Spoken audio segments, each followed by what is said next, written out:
Hello students and welcome back to my channel math solutions with Rose ma'am.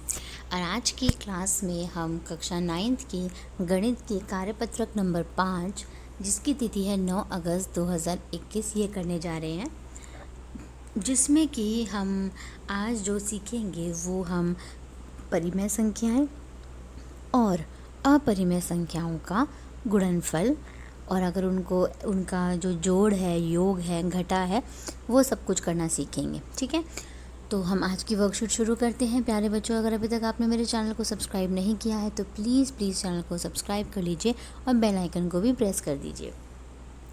बच्चों, आप जानते हैं कि 20 + 15 = 35 और 20 - 15 = 5 होता है। यहाँ 20 और 15 दोनों परिमेय संख्याएं हैं। दो परिमेय संख्याओं को जोड़ने, घटाने, गुणा करने या भाग करने शून्य को छोड़कर पर एक परिमेय संख्या प्राप्त होती है। आइए अपरिमेय संख्याओं के जोड़, घटाव, गुणन व भाग को समझते हैं। चलो, तो इसमें हम यहाँ पे देख लेते हैं बच्चों किस तरीके से इन्होंने यहाँ पे प्लस और माइनस करना सिखाया है। इन दोनों को प्लस करना है, इन दोनों को और इन दोनों को आपको जोड़ना है। तो कैसे जोड़ेंगे हम ये देखते हैं बच्चे। इसमें आपको क्या करना है, सबसे पहले जो आपको यहाँ पे ये दिखाई दे रहा है, ये देखिए 8√3 और 5√3।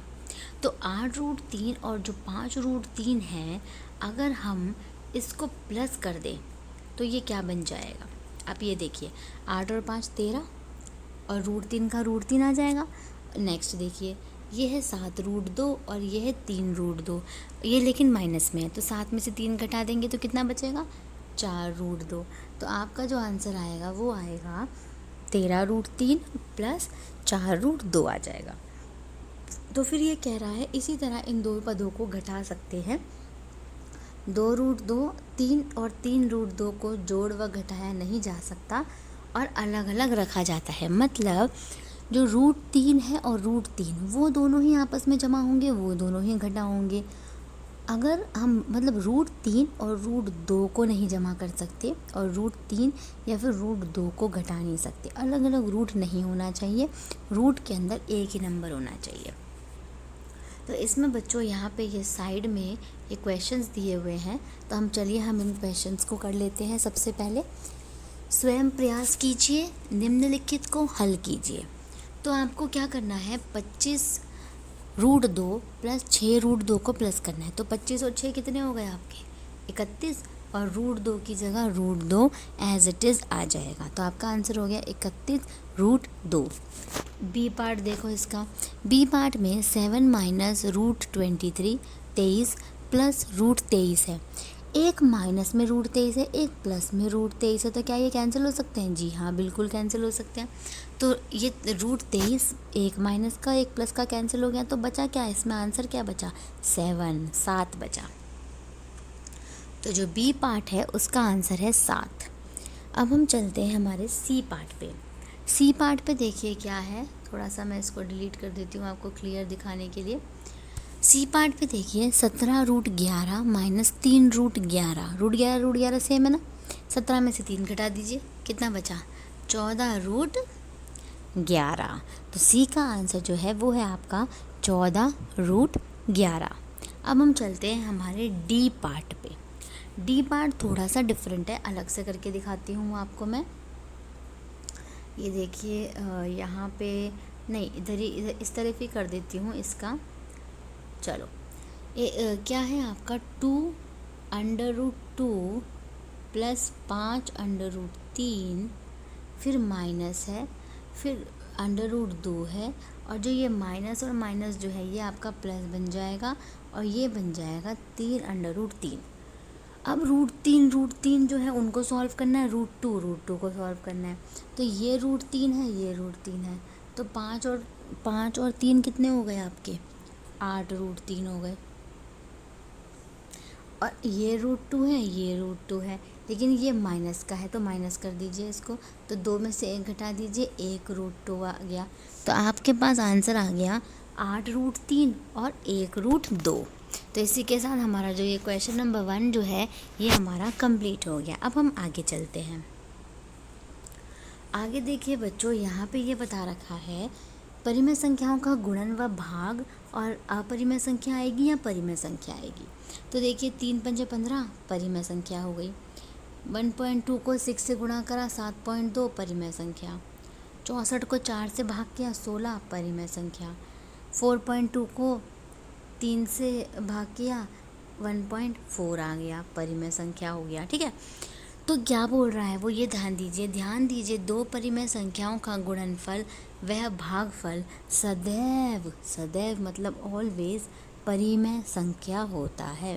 कहने का मतलब है दो परिमेय संख्या अगर उनका मल्टीप्लाई किया जाए या उनको डिवाइड किया जाए तो उनका आंसर जो है वो परिमेय संख्या ही आता है। ठीक है, अब हम आगे जो हमें एक क्वेश्चन दिया हुआ है बच्चों, इसे कर लेते हैं कि परिमेय संख्या आएगा या फिर नहीं आएगा या फिर अपरिमेय संख्या आएगा। जैसे आप पहला देखिए, पहला है आपका √6 जो कि आपका आंसर आ गया। तो √6 क्या है, आपकी अपरिमेय संख्या। नेक्स्ट देखिए आपका 2 आंसर आ गया।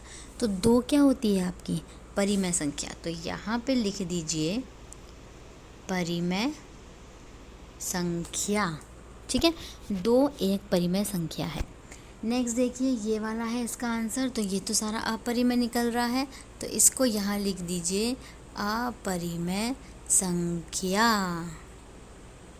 अपरिमेय संख्या।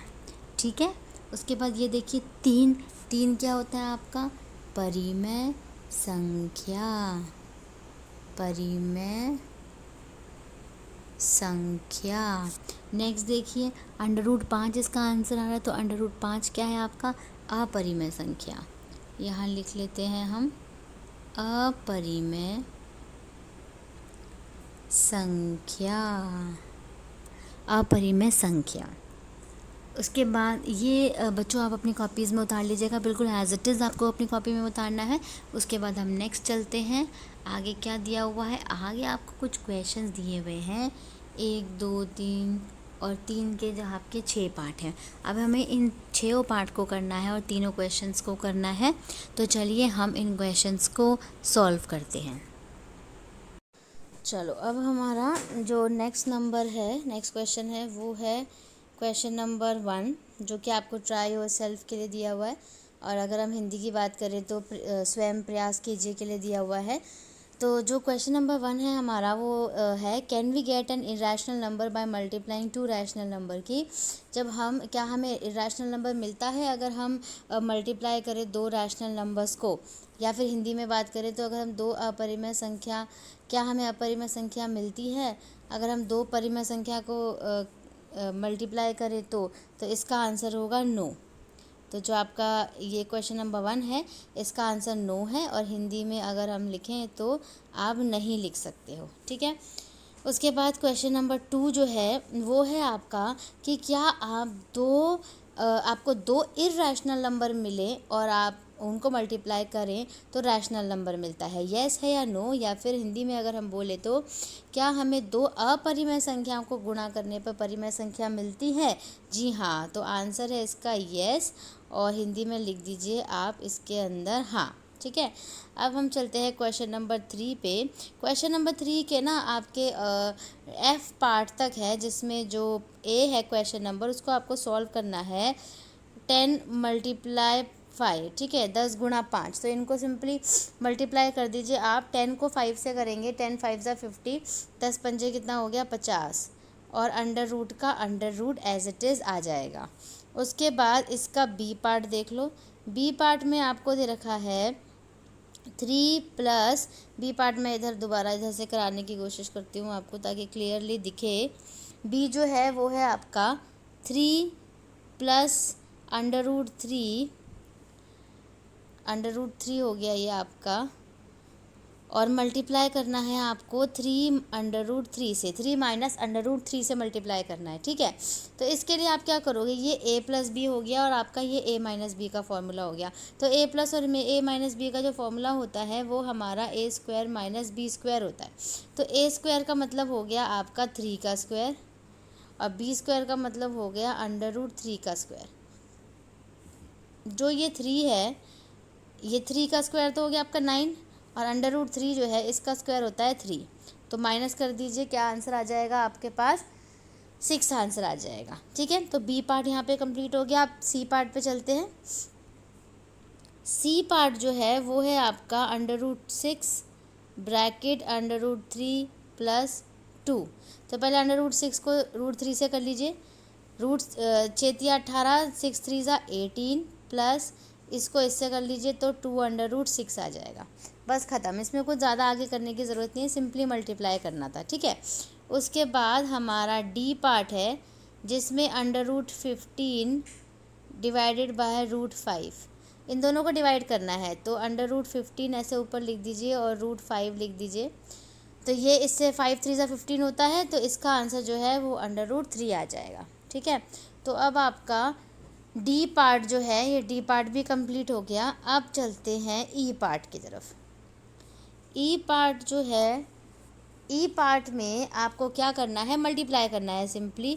रूट 7 को किससे मल्टीप्लाई करना है, रूट 21 से। तो मल्टीप्लाई कर दीजिए, 21 को 7 से कर दीजिए, क्या आंसर आएगा आपका 147 आएगा, और अंडर रूट का under root as it is आ जाएगा। ई के बाद एफ पार्ट देख लेते हैं, लास्ट पार्ट है ये। 18 रूट 15 और डिवाइडेड बाय 6 रूट 3 है, तो 6 को इससे कट कर लीजिए, कितना हो गया, 6×3 = 18, और रूट 3 को इससे करोगे तो रूट 5 आ जाएगा। तो इसका आंसर हो गया आपका 3 अंडर रूट 5 हो गया, 3 अंडर रूट 5। ठीक है, तो इसी के साथ आपकी जो ये आज की वर्कशीट है बेटे ये हमारी कंप्लीट हो जाती है। यहाँ पे आप इस वर्कशीट को नोट कर लीजिएगा। Thank you students for watching this video. और अगर आपको वीडियो पसंद आया है तो प्लीज़ वीडियो को लाइक कीजिए, चैनल को सब्सक्राइब कीजिए, और वीडियो को अपने दोस्तों के साथ आपको शेयर भी ज़रूर करना है। अब मिलते हैं नई वीडियो में नई वर्कशीट के साथ।